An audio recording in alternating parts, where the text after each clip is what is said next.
इंसदाद दहशत गर्दी की अदालत इस्लामाबाद के जज ताहिर अब्बास सपरा ने जी सीनियर सहाफी मतीउल्लाह जान की 10,000 रुपए के मुचलकों के इव्ज जमानत मंजूर कर ली है। यही ताहिर अब्बास सपरा, इन्होंने 2 रोजा जिस्मानी रिमांड दिया था और फिर कल इस्लामाबाद हाई कोर्ट से वो कलअदम हो गया था। चीफ जस्टिस आमिर फारूक और जस्टिस अरबाब ताहिर साहब ने कलअदम किया था। आज मतीउल्लाह जान को अदालत में पेश किया गया और अब जज ताहिर अब्बास सपरा ने मतीउल्लाह जान की जमानत मंजूर करते हुए उन्हें फौरी रिहा करने का हुक्म भी दे दिया है। अस्सलाम वालेकुम, मैं हूं फैसल तारिर। आज 30 नवंबर बरोज हफ्ता। खबरें कुछ ज्यादा अच्छी नहीं है। हालात बड़ी तेजी से आउट ऑफ कंट्रोल होते जा रहे हैं और मामलात बड़ी तेजी से तसादुम की तरफ बढ़ते जा रहे हैं। 2-3 अदालतों से खबरें सुन लें। सबसे पहले जी वकील फैसल फरीद चौधरी, जिन्होंने कल पिंडी की इंसदाद दहशतगर्दी की अदालत से इजाजत दी थी कि उनकी इमरान खान के साथ मुलाकात करवाई जाए। मुलाकात नहीं करवाई गई, अडियाला वाले भी मुकर गए और पुलिस ने भी कोई लिफ्ट नहीं करवाई।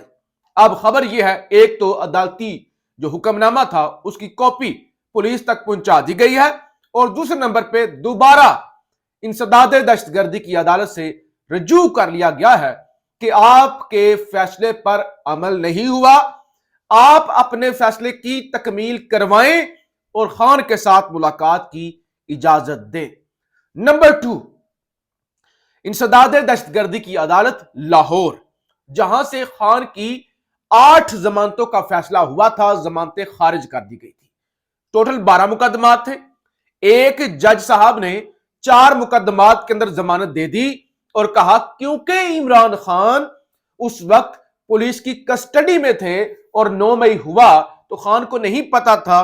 खान की जो पहली अपीयरेंस थी सुप्रीम कोर्ट के अंदर, उस वक्त भी खान ने मुजम्मत की थी और कोई ऐसे शवाहिद नहीं है कि कोई मीटिंग हुई है या कोई पुलिस वाला कान लगा के सुन रहा था प्लानिंग, तो लिहाजा इमरान खान को जमानत दी जाती है।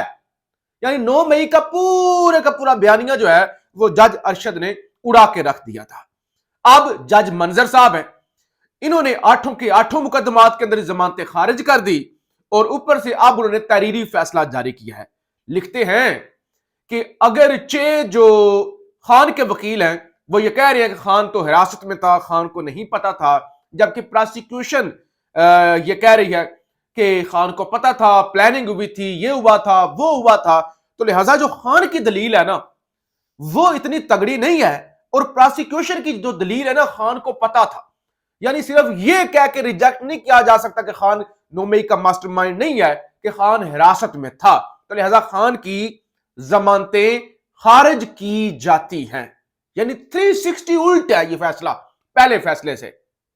इसमें कहा गया खान मास्टरमाइंड है, खान को पता था, ये दलील ही नहीं है खान गिरफ्तार था, खान को कमांडोज ने गिरफ्तार किया था, खान को पता ही नहीं था पीछे से क्या हो गया, तो ये दलील ही नहीं है, लिहाजा जमानतें खारिज की जाती है। मैंने वीडियो के शुरू में कहा कि मामलात आउट ऑफ कंट्रोल हैं, तसादुम की तरफ जा रहे हैं। इस्लामाबाद में वो कहते हैं कि हमने गवर्नर राज लगाना है, हमने ये करना है, वो करना है, और गवर्नर राज की मुखालफत रात को एमएल वली खान ने भी की थी और अब मौलाना फजल रहमान के हवाले से खबर भी आ चुकी है कि वो कहते हैं कि मैं इसकी मुखालफत करता हूं, गवर्नर राज मसले का हल नहीं है।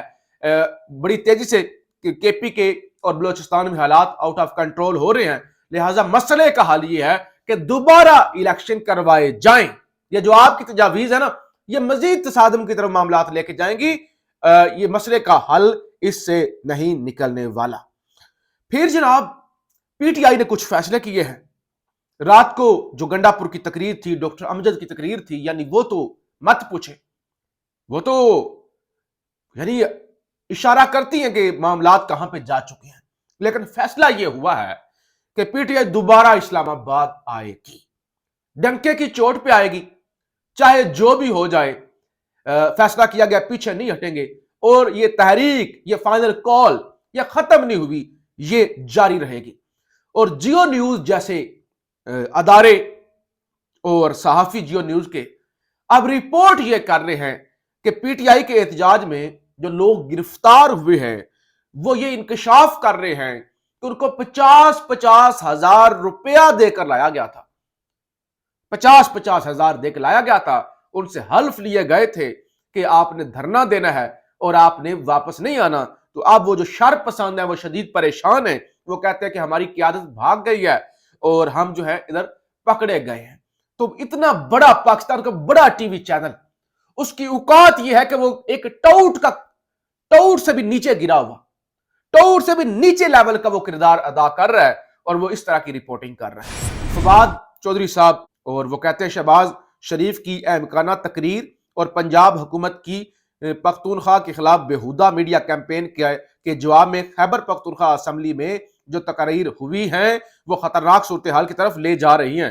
اگر سیاسی ٹیمپریچر نیچے نہیں لایا جاتا تو پاکستان کا سیاسی بحران باقاعدہ لڑائی میں بدل جائے گا. اس صورتحال سے بچنے کے لیے فوری مذاکرات کا عمل بحال کیا جانا چاہیے. افواج صاحب بہترین بات کر رہے ہیں، کیونکہ رات کو جو تقاریر ہوئی ہے نا، یعنی گنڈاپور نے کیا کہا ہے؟ گنڈاپور کہتا ہے کہ بحیثیت وزیر اعلیٰ کہہ رہا ہوں، ہمیں عمران خان کی رہائی چاہیے، جلد چاہیے، نہیں تو گولیوں کا جواب گولیوں سے دیں گے اور اس کے ذمہ دار تم ہو گے. آپ یہ سمجھ سکتے ہیں کہ یہ کیا صورتحال ہے، کتنی خطرناک بات کی گئی. گولیوں کا جواب ورنہ گولیوں سے دیں گے. ڈرو اس دن سے جس دن ہم نے کہا گولی کا جواب گولی سے دیں گے. اسلحہ بارود گولی ہمارے پاس بھی ہے. تو یہ تو معاملات یعنی بیان کرنے والے نہیں ہیں. کسی کے باپ میں جرت ہے تو گورنر راج لگائیں. گورنر راج لگانے کے بعد تم اس صوبے میں رہ گئے تو ہم اپنے باپ سے پیدا نہیں ہوئے. لگاؤ، کہا گیا کہ ذرا کنڈی، فیصل کریم کنڈی لگاؤ گورنر راج. ہم اپنے باپ کی اولاد نہیں ہے کہ اگر ہم پھر اس کے بعد یہاں پہ رہ گئے یا تم رہ گئے. بحیثیت وزیر اعلیٰ کہہ رہا ہوں کہ عمران خان کو جلد رہا کریں. احتجاج میں اپنے لوگ شامل کیے گئے. ریڈ زون تمہارے باپ کا ہے.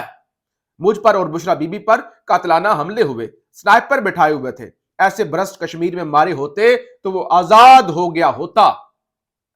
اسلام آباد سے واپس جاتے ہوئے لگاتار گولیاں ماری گئیں، رکاوٹیں ڈالی گئیں. پختونخوا میں داخل ہونے کے بعد تعاقب کیا گیا. کون سے قانون کے تحت گولیاں چلائی گئی؟ ہم کرسی والے نہیں ہیں، ایسی کرسیوں پر ہم لعنت بھیجتے ہیں. ہم گورنر راج سے نہیں ڈرتے. لگاؤ گورنر راج، میں تمہیں چیلنج کرتا ہوں. فل فور جو ہے میں کہہ رہا ہوں فلور آف دا ہاؤس سے تمہیں چیلنج کر رہا ہوں. تمہارے باپ میں اگر جرت ہے تو لگاؤ گورنر راج. گنڈاپور کہہ رہا ہے کہ گولیوں کا جواب گولیوں سے دیں گے. اتنے جوگی ہو تو اب لگا کے دکھاؤ گورنر راج، ہم دیکھتے ہیں کہ تم لگا کیسے لیتے ہو. اور پھر جو ڈاکٹر امجد کی تقریر ہے، انہوں نے کہا کہ کارگل کے اندر تو تم بھاگ گئے تھے، تمہارے ہیروز کی لاشیں دشمنوں نے اٹھائی تھی، اور 1971 میں ڈھاکہ میں تو تم لوگوں نے پتلونیں اتار دی تھی. یعنی اس نوعیت کی سخت تقریریں ہو رہی ہیں کے پی کے سے.